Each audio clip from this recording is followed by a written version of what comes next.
Dear Lady Love TV. Betray and Marry My Best Friend. Tunghayan natin ang ikalibang-apat na bahagi.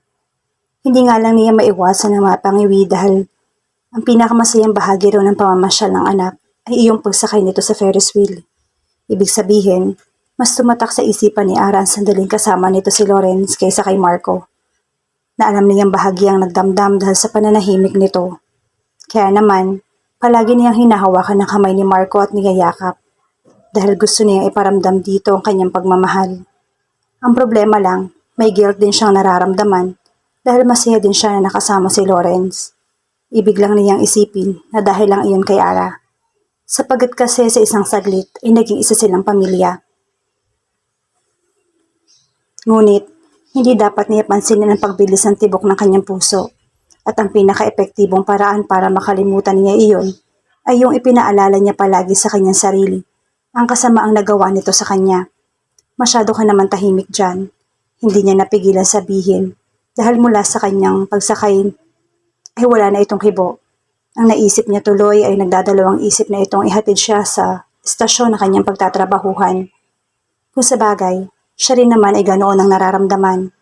Kahit na sinabi ni Lawrence sa trabaho ang gagawin niya sa kumpanya nito, ay may mga oras pa rin na magkikita at magkakasama sila. Gayunman, pilit niya iyong itinatatak sa kanyang isipan. Wala naman kasing mangyayari kung siya'y magpapadaig sa takot. Para kasing mali itong gagawin natin. Alright, malaki ang tiwala ko sa iyo pero wala akong tiwala kay Lawrence. Alam ko may plano siyang maghiganti sa atin kaya niya ito ginagawa. Hindi niya napigilang mapalunok sa sinabi ni Marco. Alam naman kasi niyang may punto ang kanyang asawa sa sinabi nito.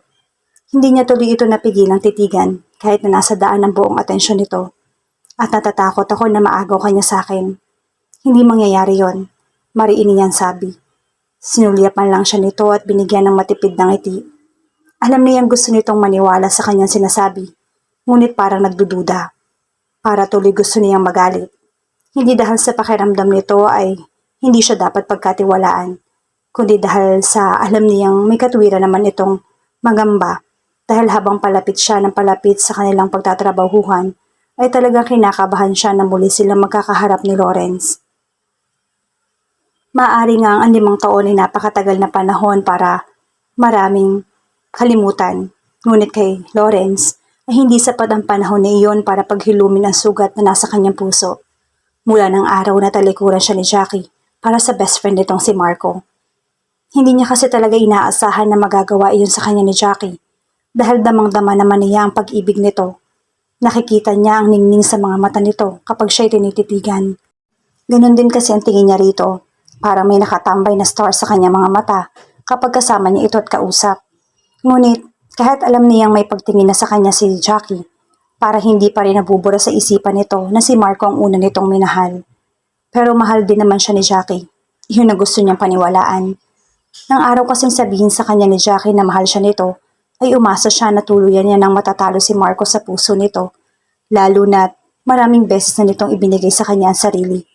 Inihanda na nga niya ang magiging wedding proposal niya kay Jackie dahil talagang wala na siyang gusto pang makasama habang buhay kundi ito lamang. Ini-imagine na nga rin niya na magkakaroon sila ng anak, na magsasama sila sa isang bubong at magiging maligaya habang buhay. Ngunit parang pinasabog ang lahat ng pangarap niya nung araw na makita niya magkayakap sina Jackie at Marco. Dapat ay ipinaramdam niya sa mga ito ang kanyang presensya, pero hindi niya iyon nagawa dahil natakot siya. Naisip niya kasing baka kaya magkayakap ang dalawa ay dahil nagsabi na si Marco na mahal nito ang best friend niya. Isang araw kasi, ay nilapitan niya si Marco para sabihin huwag niyang lolokohin si Jackie. Wala naman talaga siyang balak gawin iyon dahil mahal na mahal niya ang best friend nito. Pero hindi niya na ibulalas. Inamin kasi sa kanya ni Marco na mahal nito si Jackie. Kaya kung lolokohin lang niya ay tigilan niya na. Nasabihin ni Marco ang mga salitang mahal ko si Jackie. Bigla siyang kinabahan. Hindi lang pala kaba ang nararamdaman niya, kundi sobrang takot. Sa simula pa lang kasi, alam niyang mahal ni Jackie si Marco. Sa kauna-unahang pagkakataon ay nakaramdam siya ng takot na mawala sa kanya ang taong mahal na mahal niya.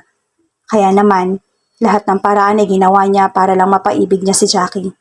Baka sakaling ang lahat ng pagmamahal na mararamdaman niya para kay Marco ay makalimutan ito. Ngunit siya itong hanggang ngayon ay hindi pa rin nakakalimot. Wala siyang ibang gustong makatabi sa pagtulog kundi ang unan ni Jackie. Marahas na buntong hininga ang kanyang pinakawalan. Kung may makakaalam lang na tumatakbo sa kanyang puso't isipan, siguradong mapagtatawanan siya. Hindi naman kasi ang isang Lawrence ang dapat na makaramdam ng takot dahil mula pa nung ipinanganak lang siya, maituturing na swerte na siya. Kaya lang, hindi naman lahat ng magpapaligaya sa tao ay makukuha sa pagiging gwapo at mayaman niya. Bata pa lamang siya ay crush niya na si Jackie. Kaya kung maaari lang ay ayaw niya mapaghiwalay dito. Kaya naman mula elementary hanggang high school ay sinikap niya maging kaklase ito at laking tuwa niya na kumuha rin ito ng EB Communication. Dahil iyon ang kursong kailangan niyang kunin dahil sa TV station, ang pinakamalaking negosyo na pag-aari ng kanilang pamilya na kailangang matutukan ng husto. Muli, napabuntong hininga siya. Kahit naman kasi nasa paligid lang siya, ang atensyon pa rin ni Jackie ay na kay Marco. Walang ibang gustong kausap at kasama ito kundi ang best friend nito, na para bang ang lalaking iyon lang ang dapat na pagkatiwalaan. Kaya naman sa inis niya ay palagi niya binubuli si Marco. Alam niya kasing iyon lang ang paraan niya para makuha niya ang atensyon ni Jackie. Hindi naman niya gustong laging napipikon o naiinis sa kanya si Jackie. Ay mas okay na para sa kanya kesa naman hindi nito pansinin na nag-e-exist pala siya sa mundong ito.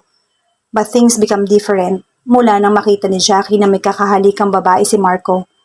Hindi niya tuloy napigilang mag-alok dito ng tulong. Pero iba naman ang talagang intensyon. Ang gusto niyang talaga ay maibaling ni Jackie sa kanyang pag-ibig nito dahil talagang mahal na mahal niya ito. Hindi lang niya alam kung paano niya iyon sasabihin sa dalaga dahil hindi niya nasisigurado kung paniniwalaan siya nito o mababasted lang siya. Kaya ang pinili pa niyang idahilan dito para magkaroon sila ng kunwaring relasyon ay maipara realize kay Marco na mahal nito si Jackie. At sa tingin nga niya ay iyon na nangyari. Kaya parang gumuho ang mundo niya na makita magkayakap sina Jackie at Marco. Para kasi ang ibig sabihin nun ay kinalimutan na rin ni Jackie ang mga pinagsamahan nila. Ang pagsasabi nito na mahal siya, ang mainit nitong yakap at halik sa kanya. Na mga sandaling handa na siyang lulunin ng kanyang pride ay saka ipinamukha sa kanya ni Jackie na si Marco ang talagang mahal nito. Simula noon ay nag-iwasan na sila at hindi na nag-usap. Ngunit dahil ibig niyang pagselosin si Jackie, ay sinadya rin niyang maging sweet sa ibang babae. Kapag nakikita niya ito, ngunit mas nagsiselos pala siya kapag nakikita niyang ka-holding hands ito si Marco. Tapos bigla nag-al sa balutan ng mga ito papuntang Amerika. At matapos lang ng ilang buwan ay nagpakasal na ang mga ito. Nang malaman niya iyon ay nagkadurog-durog ang kanyang puso.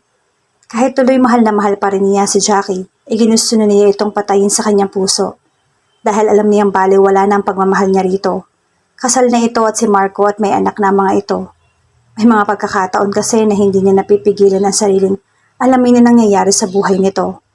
Ewan nga lang kung bakit napapangiti siya kapag napapagmasdan niya ang mag-ina. Marahil dahil minsan ay pinangarap niyang dalhin si Jackie at ang kanyang magiging anak.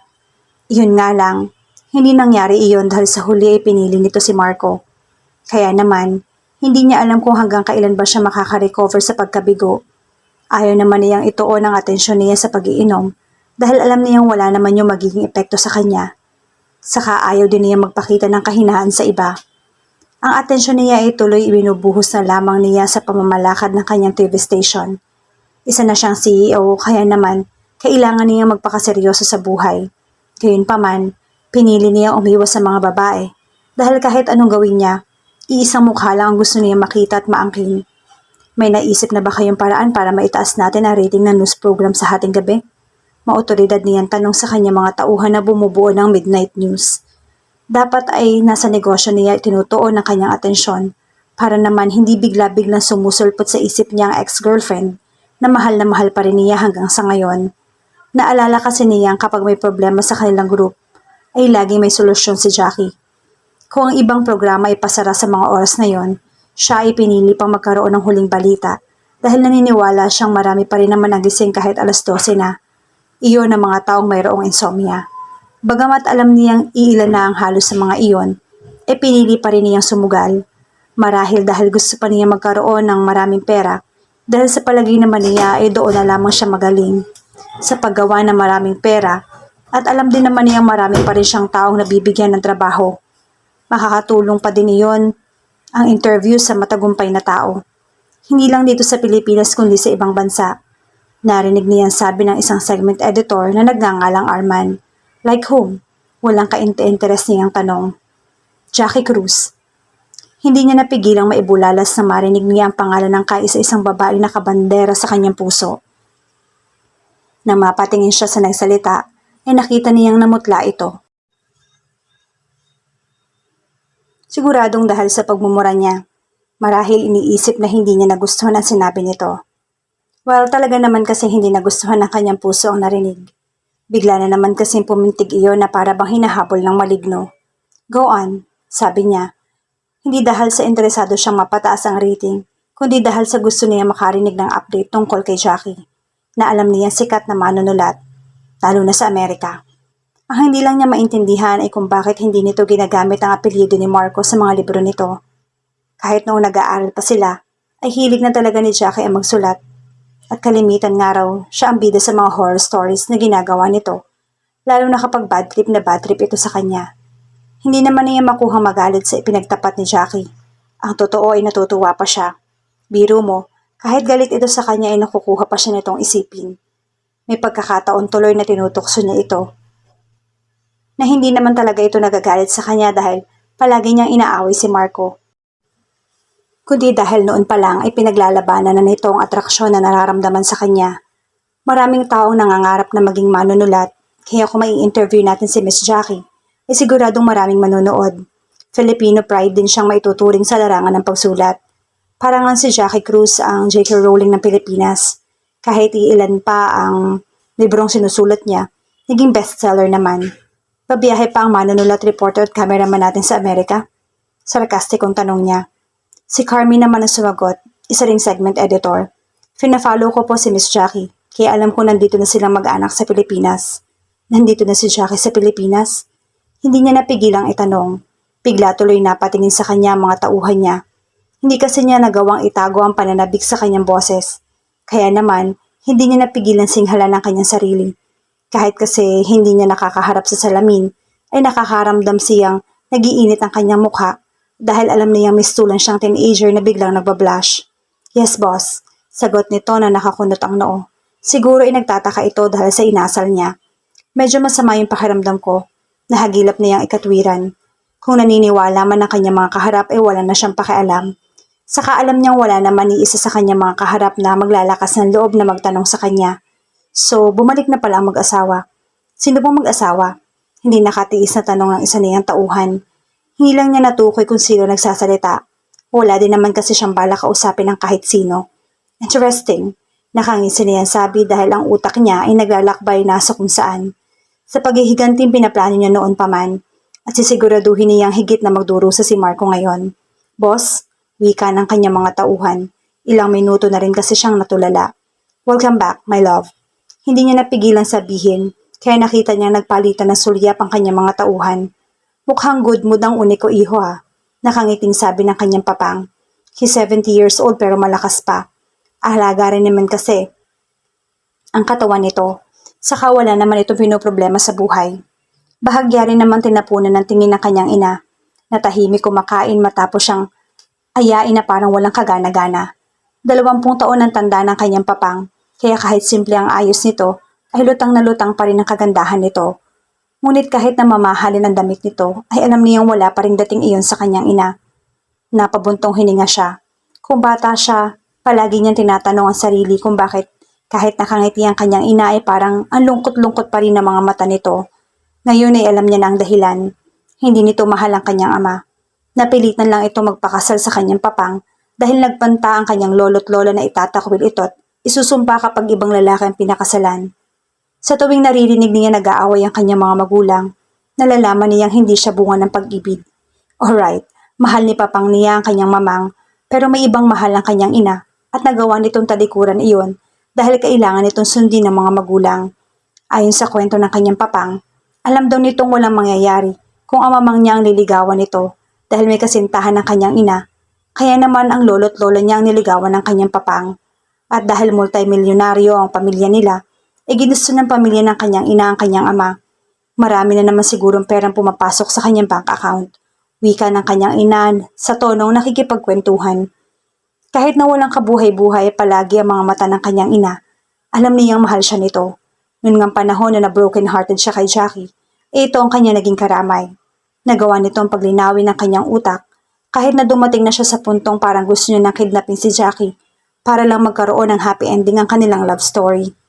Kung hindi ka mahal ni Jackie, tanggapin mo na lang dahil magiging miserable lang ang buhay ninyo kung kayo ang magkakatuluyan. Ganyan ba ang nararamdaman mo, mamang?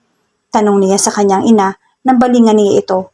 Masama ang loob niya ng mga oras na yon, kaya hindi niya nakontrol ang kanyang sarili. Ang nakakatawa lang, para siyang lasing kapag nagsiselo siya, pero kahit na lumaklak siya ng sangkaterbang alak, ay walang epekto sa kanya. Napakataas daw ng kanyang alcohol tolerance. Gayunman, hindi naman niya piniling magpakalunod sa alak, porke hindi siya nalalasing, dahil tiyak naman niyang hindi siya si Superman para hindi masunog ang kanyang atay. Hindi naman ito kumibo, pero nasaktan pa rin siya dahil alam niyang oo ang gustong isagot ng kanyang mamang. Dahil doon, ay nasabi niyang hindi niya gugustuhin maging miserable si Jackie sa kanyang piling. Kung si Marco talaga ang mahal nito, ay magpaparaya na lamang siya. Kung gusto mo talaga maging masaya, kailangan mo maging selfish. Sabi naman ng kanyang papang nung mag-open siya rito. Ito rin ang nagsuhestyon sa kanyang kidnapin niya si Jackie hanggang sa ma-realize itong wala itong mahal kundi siya. Marahil kung hindi siya si Marco ang lalaking pinili ni Jackie, ay talagang ipaglalaban pa niya ang kanyang ex-girlfriend. Pero dahil sa alam niyang hindi na masasaktan ni Marco si Jackie, ay pinili na lamang niya magpaubaya. Ni hindi na nga niya tinangkap ang lumapit kay Jackie kahit na magkaklase sila. Gusto lang niya magtaka kung bakit kahit na si Jackie ay may kasalanan sa kanya, ay parang ito pa ang galit na galit sa kanya. Palagi kasing matalim ang tingin nito sa kanya. Na dumating ang araw na handa na sana siyang i-approach si Jackie, ay saka naman niya na lamang umalis na ito papuntang Amerika kasama si Marco. Hindi lang naman pera ang makapagpapaligaya sa tao. Walang gana niyan sabi sa kanyang ina. Mahal niya ang kanyang mamang, pero hindi niya mapigilan ang magdamdam dahil pakiramdam niya hindi nito ginawa ang lahat para mahalin ang kanyang ama. Pero ang pera ang dahilan kaya makukuha natin ang ating kaligayahan. Makahulugan sabi ng papang matapos sulyapan ng kanyang ina. Ang TV station nila ay maayos na maayos niyang napapatakbo, kaya bihira na rin itong makialam sa TV station. Maliban na lang kung hihingi siya rito ng tulong. Dahil nga sa ayaw niyang laging naaalala ang kabiguan niya sa pag-ibig, ay itinuon na lamang niya ang kanyang atensyon sa kanilang negosyo. Bigla na naman niyang naalala si Jackie. Maging isang mahusay na manunulat ang pangarap nito, kaya siguro kung sila nagkatuluyan ay hindi niya na dapat pang isipin iyon dahil wala na si Jackie sa kanyang buhay. Kaya lang, parang hindi niya gustong pakawalan ito ng basta-basta. Siguro nga'y masokista siya, kaya kahit alam niyang pagmamayari na ito ng ibay, gusto pa rin niyang pumasok muli sa buhay nito. Well, ibig din kasi niyang tumaas ang ratings at alam niyang malaki ang may tutulong ni Jackie sa kanilang estasyon. Masisingil ko na kasi ang mga taong may utang sa akin. Nakangising sabi niya habang naglalagay ng kanin at ulam sa kanyang plato. Kailan ka pa nagpautang? Maang na tanong ng kanyang mamang. Are you referring to your ex-girlfriend? Nakangising tanong ng kanyang ama. And to her husband, her best friend? Mariing sabi nito. Kasabay noon ay bumalik sa kanyang alaala ang dahilan kung bakit kailangan muling tumapak ni na Jackie at Marco sa Pilipinas. Dahil iyon sa kondisyon na hingi niya kay Mr. Tan. Siya ang dahilan kung bakit kinakailangan bumalik ni na Jackie at Marco dito sa bansa. Inakala kasi ng matandang Tan na good move ang pagbibigay ng malaking interes para dumami ang kanilang depositor. Nangyari naman iyon, kaso nasira sila ng husto na kumuha sila ng endorser tapos nasangkot sa malaking eskandalo. Nagumon sa sugal kaya naman pati ang bangko ay nadamay. Dahil doon ay maraming depositor ang biglang nag-withdraw. At dahil ang promo ng mga Tan ay pagbibigay ng interes sa unang 6 na buwan, ay kinailangan nilang maglabas ng pera para mabayaran ang mga utang. Wala naman siyang planong agawin si Jackie kay Marco, lalo na't may anak na ang mga ito. Ang ibig lang talaga niya ay makita rin si Jackie at makita nito ang kanyang narating. Hindi dahil sa anak niya na may-ari ng higanteng network, kundi dahil sa nagawa nitong pagyamanin ng kanilang negosyo. Iyon nga lang ba ang dahilan? Sarkastikong tanong niya sa sarili. Siguro nga ay masokista siya dahil gusto pa rin niyang makita at makasama si Jackie kahit pagmamayari na ito ng iba. Hanggang kailan nga kaya paulit-ulit nasasaktan ni Lawrence ang kanyang sarili habang pinagmamasdan ang babaeng pinakamamahal na masaya sa piling ng iba. Yan ang ating aalamin sa pagpapatuloy ng ating kwento bukas sa ganito ring oras. Shout out sa lahat nating masugid na taga-subaybay. Maraming salamat po sa patuloy ninyong pagsama sa amin sa kwentong ito. Hanggang sa muli, mag-ingat po tayong lahat.